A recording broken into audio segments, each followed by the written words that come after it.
Yo, what's going on? I am learning about tarot and I thought I would share my studies with you. So these are the two decks that I'm working with. Let's get some of this dust off. I'm a complete newbie at this. So that's why I have this awesome beginner's deck. I am somewhat familiar with this deck. Why don't we play around and why don't we learn together? I do want to give a shout out to my tarot mentor, Twintuitive Tarot. She actually got me back into tarot.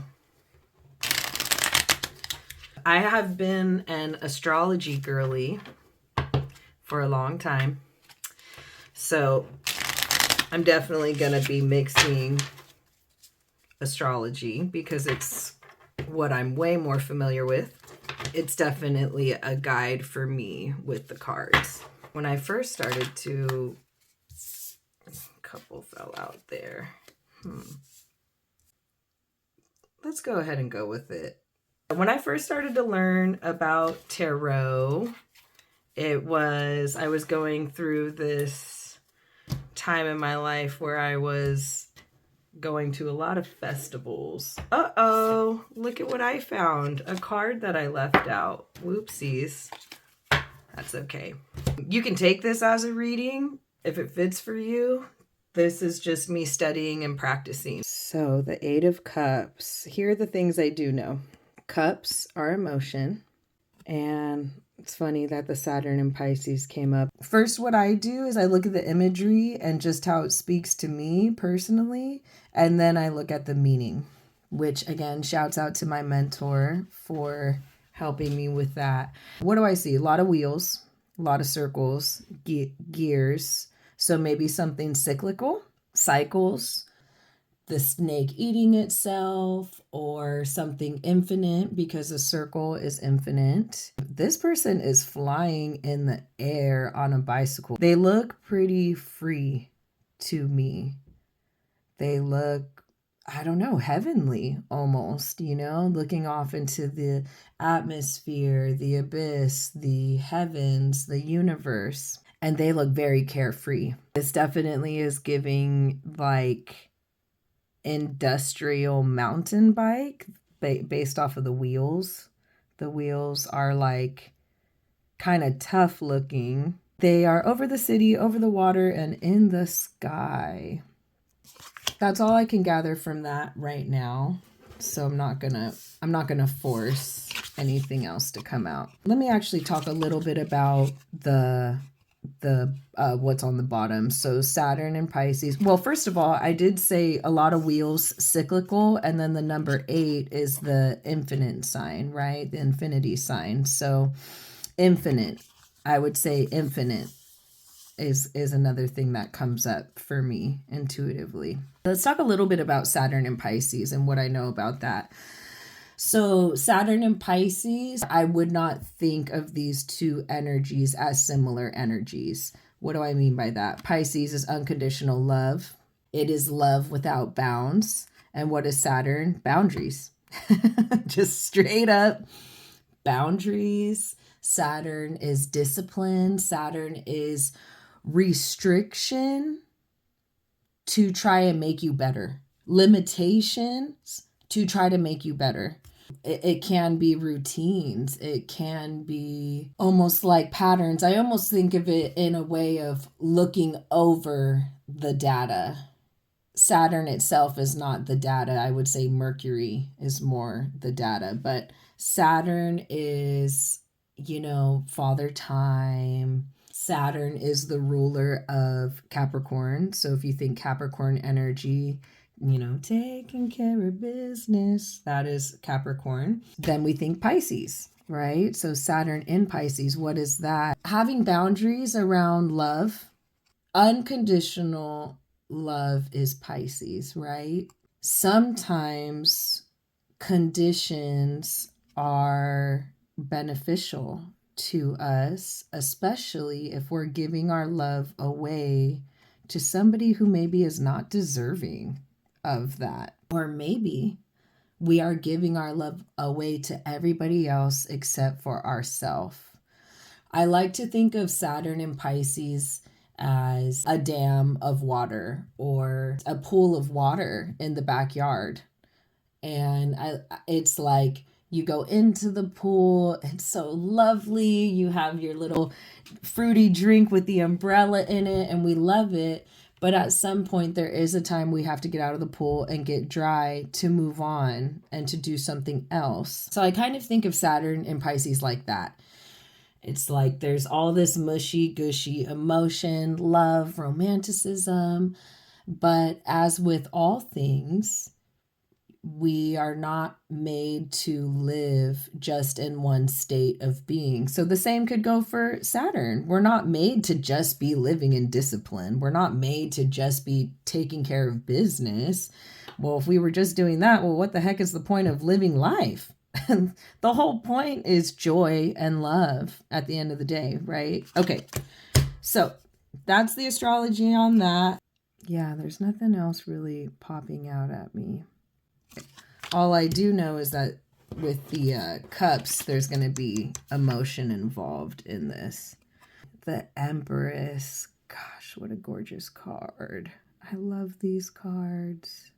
Well, both cards, and I can say, excuse me, one thing that has helped me study tarot is when I'm pulling multiple cards or just at least more than one, I can start to see a pattern. Like, what are some of the patterns I can see? Just this slice of the card kind of reminds me of this slice of the card. Water with some sort of earthly land part, and then we have water with some sort of earthly land part. Actually, you can kind of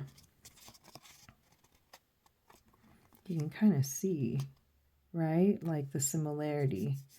Now, is that going to mean anything? I don't know. But, you know, I pay attention to the patterns. And I have noticed that it's way harder for me to read just on one card versus two. Because it's kind of like the cards tell me what I should pay attention to. First thing that I notice is this person's purple hair. So her purple hair is freaking amazing. Fire. Looks like, are these petals? Are these maybe petals underneath her? She is mostly naked. We have like no socks on, top off, maybe like vulnerability, you know, and comfortability. This plant looks like it might be growing sage or maybe a vegetable, but it kind of looks like sage to me. It is kind of weird, though. There's almost like a desolateness with this card in a way. I don't know. It kind of feels like she's far away, like she's on this rocky, earthly area, but it's, I don't know, something about it feels a little desolate to me. Full moon in the background. Since we are in Aquarius season and we just started, happy Aquarius season, by the way, the full moon that will come with this season is Leo. I'm seeing plant life, waters, fire, so kind of every element almost. Yeah, and then the air is the sky, so every kind of element in this card. This card, to me, even though it's a cup card, it gives a lot more air energy because this person is in the air, quite literally, flying away. Is the Empress card traditionally an earth card? I don't know. It definitely gives, you know, Earth Taurus vibes. Taurus is like the earth fairy of the zodiac, very, very earthy, very fern gully for my 90s babies. So, should we read the meanings of these ones first? Yeah, maybe we should. Okay, so this is the mini deck, by the way. I actually didn't mean to buy the smaller one, the smaller size, but I'm not mad at it. I do think the bigger the card, the easier it is to like get engulfed in the imagery. I think it helps kind of like when you have a bigger image, then you can see more and then you can be in tune with what your gut is telling you and the meanings that come up. But I'm not mad at it. The Eight of Cups found their truth, developed their escape plan, and exited the parameters of their unwelcome past. They built a vessel from scratch, knowing that this journey requires self-sufficiency, stability, and a warrior spirit. Aside from speed and determination, the Eight of Cups harbors tenderness as they know leaving is often complicated. Ooh, I love the way they talk about the meanings in these cards. My gosh. The Eight of Cups asks you to look back and investigate the trajectory of your departure. What was the word you last said? Are you validated?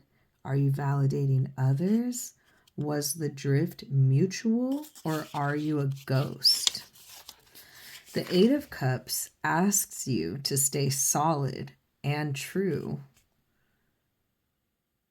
They ask you to follow the path of rebirth with grace and dignity.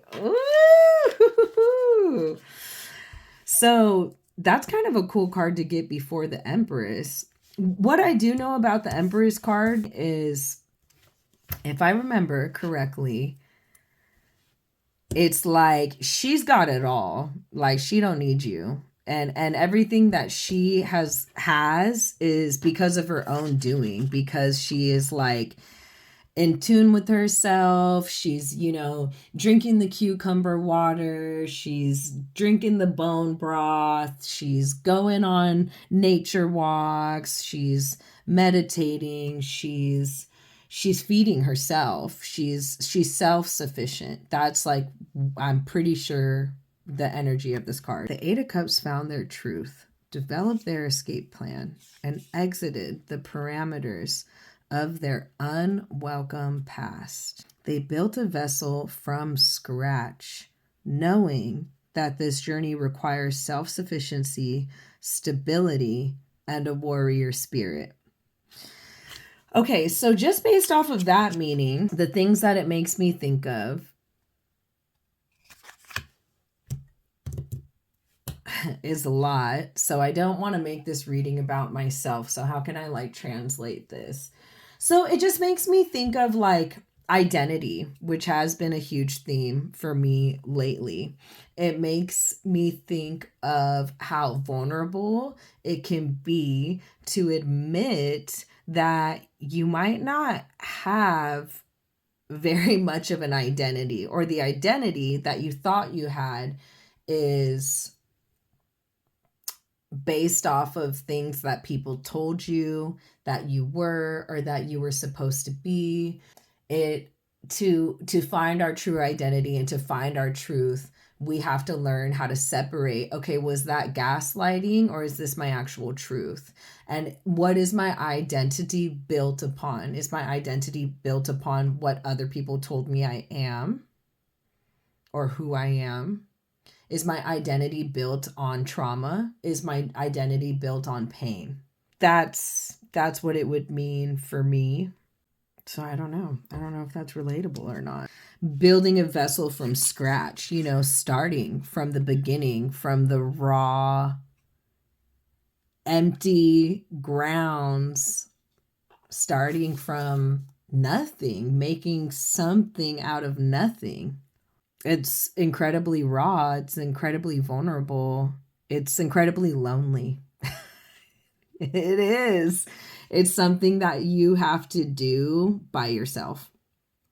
Even if people want to go along for the ride with you, they can't fucking tell you who you are. They can't explain like what you like and what you dislike. That's something that you can only determine for you. And so this person is, to me, very much like, shit, I gotta get it on my own. I gotta discover who I am with complete fearless abandon.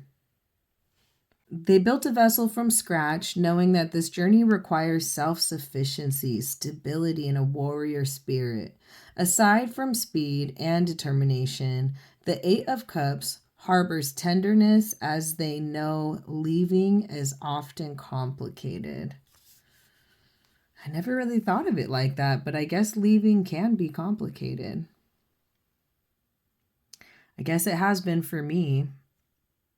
I don't know. Can any of you relate to this?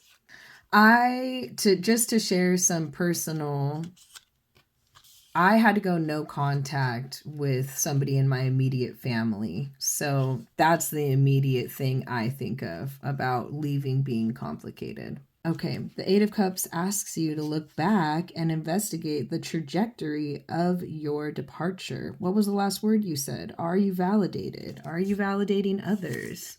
Was the drift mutual, or are you a ghost? The Eight of Cups asks you to stay solid and true, and they ask you to follow the path of rebirth with grace and dignity. All right. Major Arcana cards are always exciting. They're they tend to be a little bit easier to memorize, and because they are archetypes. The Major Arcana seem to carry a different energy than the minor, just because they're a little bit more memorable and almost like a little more symbolic, I guess. The Empress. The sense of safety is vital. The sense of safety is vital to taking action, whether it's self-expression, fighting back in any given instance, or simply going outside. These actions, whether small or significant, require belief in our own survival. When feeling drained, the Empress cultivates sanctuaries in her home and her brain to fortify her bones for creation and stepping up. The Empress understands that we spend our lives hurting and working without expecting a reward at the end of the subway tunnels, the outside microaggressions, and the armor we put on. The Empress is freedom embodied, and she asks you to open your heart and forgive yourself for taking time for nourishment and rebirth. Reawakening the body and the mind, reevaluate how much of yourself you see in the natural world that surrounds you. Do you shed light and breathe? Oh, sorry. One of the dogs is crying in the background. Give me 1 second. You might hear him cry a little bit. Do you shed light and breathe life into your home, your personal things, and your domain? Are the milk creates an electron? I think that is a typo. I think that's milk, supposed to be milk crates. Are the milk crates and electronics that nestle in your space sacred treasures or collections of dust? Are you cleansing your space because you are an adult, or are you because you are eager to lounge seamlessly in your cutest frills? The Empress asks you to rework the body's connection to the space that surrounds you. As you heal, you will see your work manifest as creative magic, and your grind manifest as whatever you choose. The Empress is surrounded by the ocean, deeply in tune to the depths of our subconscious, pulling out what no longer serves you and evaluating the mind and the body you deserve to nourish. The Empress asks you to believe in sexuality without the institutionalized guilt that often rides in tandem to pleasure. The Empress wants you to feel fierce, wild, and beyond your dreams. Now begins the challenge to fortify your heart in order to give and receive love to its fullest extent. Interesting. After reading the meanings, the first thing that comes to my mind is the first sentences in this card's meaning was about truth. And the first sentences in this card meaning is, it says the sense of safety is vital to taking action. So to me, I find safety in truth, because the truth is not something that is debatable. Truth is not something that is arguable. The truth is the truth. And when we are faced with the real and utter truth, it's like in movies when somebody gets hit with that, like somebody says something, the two people are in an argument and one person, they're going back and forth and back and forth. And then finally somebody just out of anger, a truth comes out and the moment gets silent and the characters stop talking because they were hit with an undeniable truth. So I find safety in being aware of my own truth. And I do believe that we find truth in wise mind. And what is wise mind? Wise mind is something that I've been learning in DBT therapy. And wise mind is the intersection and the combination between the emotional mind and the rational mind. I think that complete truth is both rational and emotional. And there's safety in that, because no one can debate what your truth is. As much as they might try to gaslight you, when you have that inner knowing, although it might be hard to accept sometimes, if it's a hard truth, there's so much comfort in it at the same time. There's so much comfort in truth because it allows us to heal. It allows us to grow. It gives us wisdom, and it allows us to move forward. I find that when I'm having a hard time moving forward on something, it is because there's a truth that I'm in denial of. There's a truth that I'm struggling to accept. And it's human. It's very human. Sometimes we're just not ready. Sometimes we're just not ready.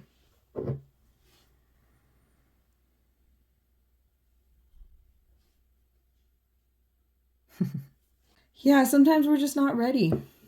And I think that when we are not ready to face a certain truth, that's a good time to go inward.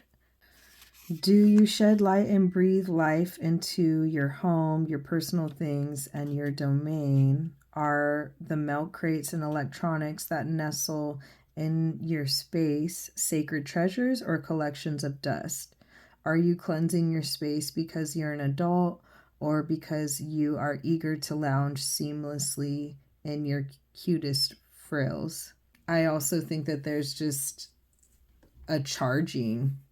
That word just keeps coming to mind for me, like a recharge or a self-charge, or kind of like solar power, charging up oneself in a cyclical way, right? It's like solar power is so freaking cool because it's free, right? So like, how can you charge yourself like freely without having to buy something in capitalism?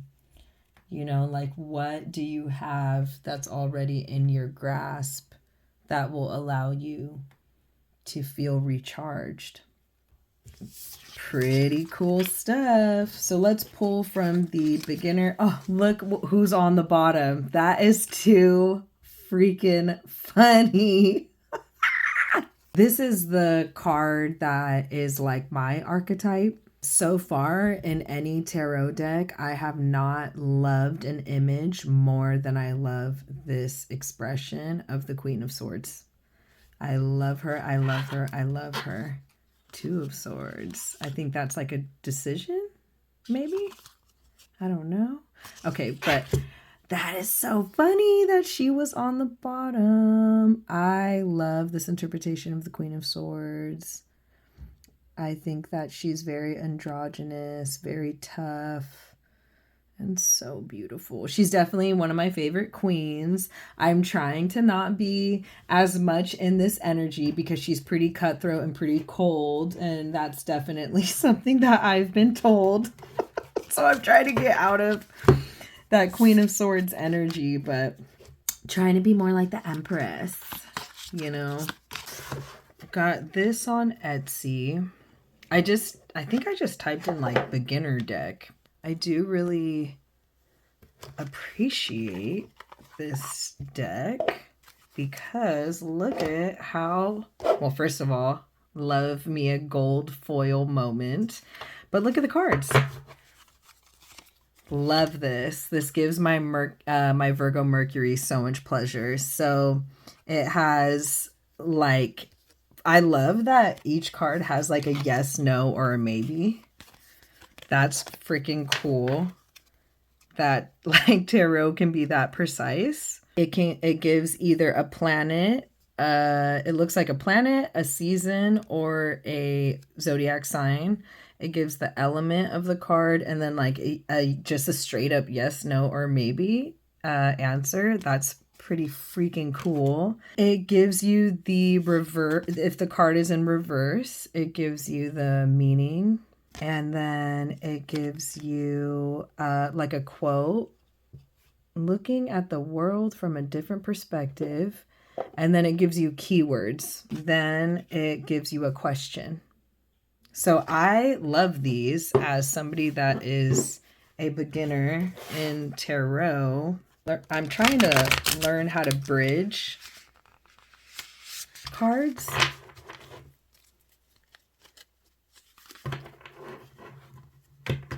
I grew up in a family of poker players and a lot of good shuffling,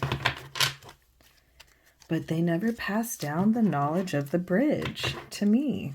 So I'm trying to learn now, mostly just because it's satisfying. What I discovered is bending and just lightly leaving your thumbs right here, like not pushing. I definitely have the concept down. Now it's just about the practice. What I tend to do without thinking is I push too hard with my thumbs. So really like the thumbs are just supposed to rest here. And then you bend like on this end, right? So just like, I have to remind myself, just let your thumbs rest. Oh yeah. We're learning. We are learning.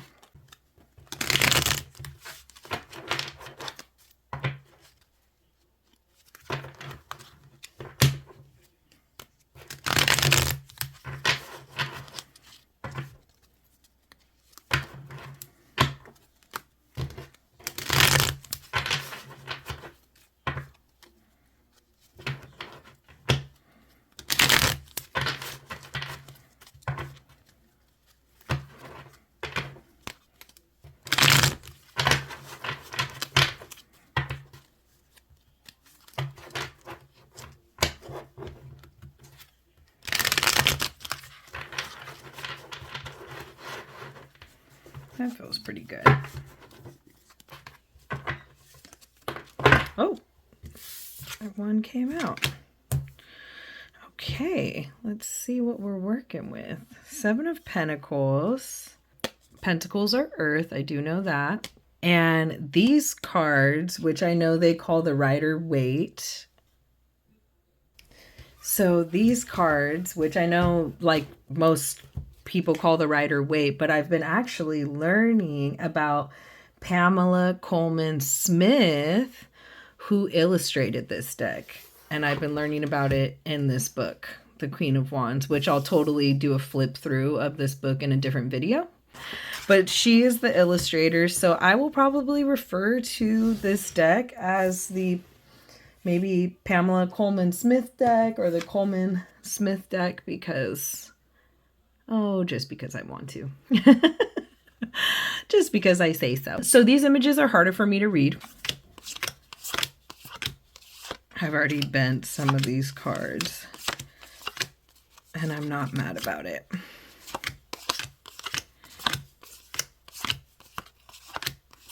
Oh, I love that card, the Four of Pentacles. Okay, there we go. Seven of Pentacles. So we'll compare both. If you look at this image, there's so much I can draw from this, right? And then it's like when I look at this image, I'm like, dude, what the fuck? But that's the whole point. That's like the challenge. I'm a triple air sign. My big three is all air. So it's a challenge for me because it's like, what is my gut telling me? So it's a dude looking at coins. I know it's a pentacle card, so this is going to have to deal with like the tangible world. Things that we can touch, things that we can see, things that are tangible, things that we can hold.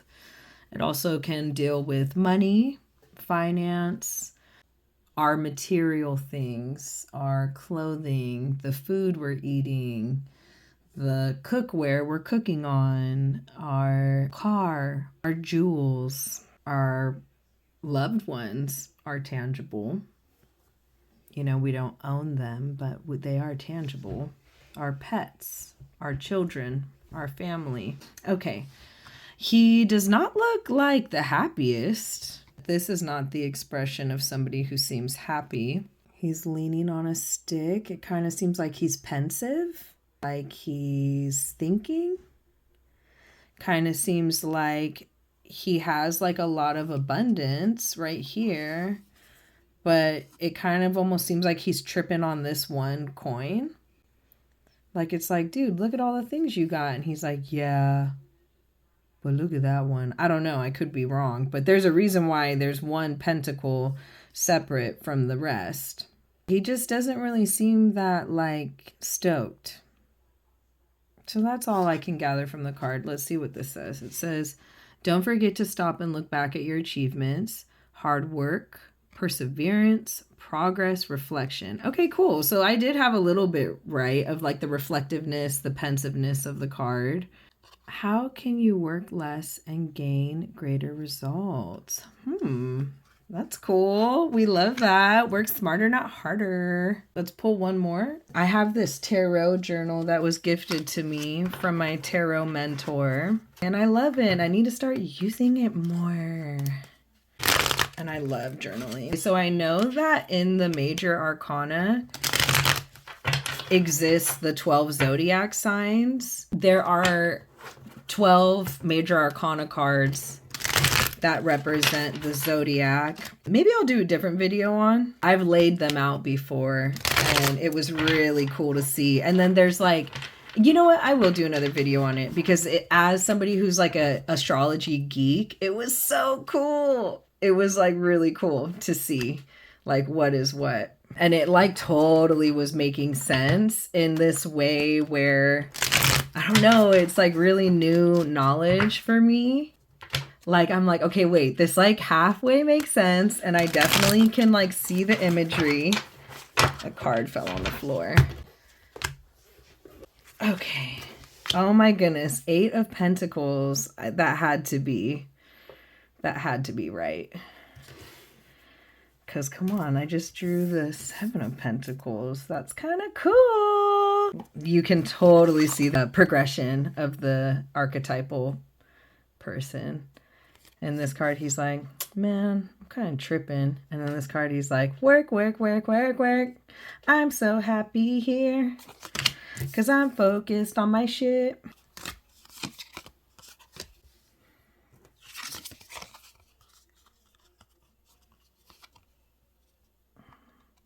Saturn in Taurus is the vision.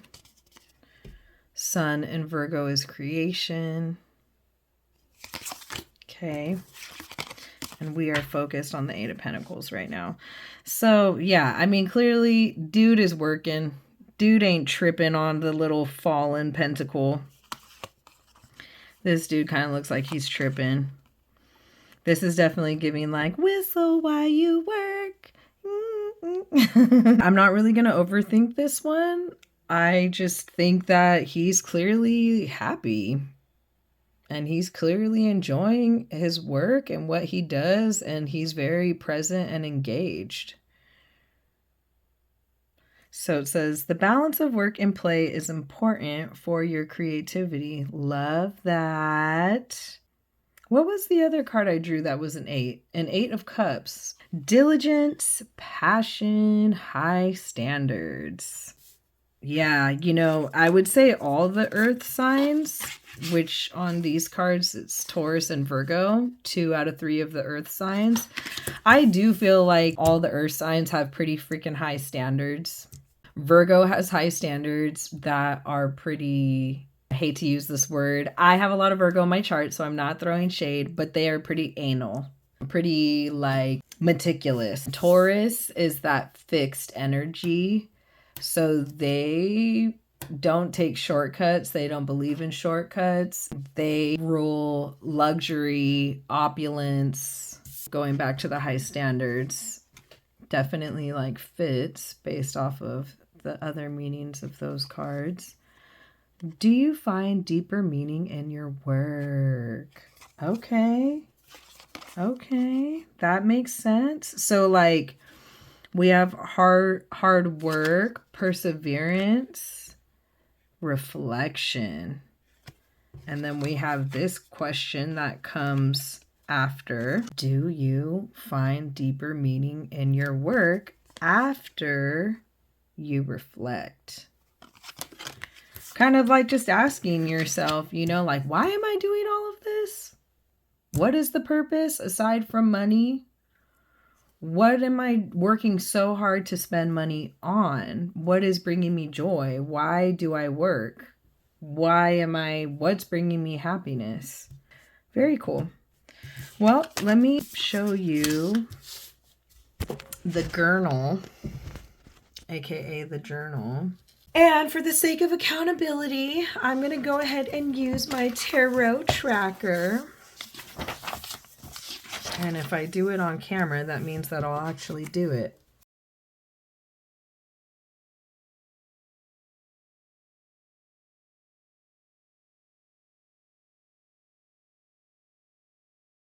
Cool. Thanks for studying with me. You're definitely helping me be accountable.